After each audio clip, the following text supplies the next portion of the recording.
Rach, I'm Jeanette and I'm a viewer in northern Cincinnati. I just moved my family from Cleveland and we found this 3-bedroom, 3.5 bath, around 3,400 square foot house, and the mortgage payment is around $1,500 per month.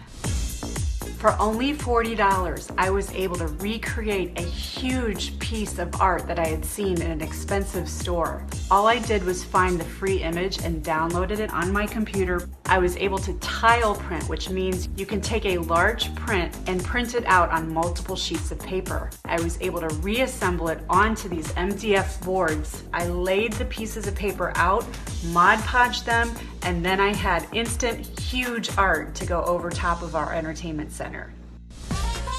I use these frames season after season. I simply change the art by looking for free printables that are in season. I print these off on my printer at home, and this was only $56. I found these little baskets online for about 25 bucks a piece, and I bought these silver dollar eucalyptus, so I just pop my mail in here and I hide it by putting the eucalyptus on top so it looks much nicer when company comes over and you'd never know they're filled with mail.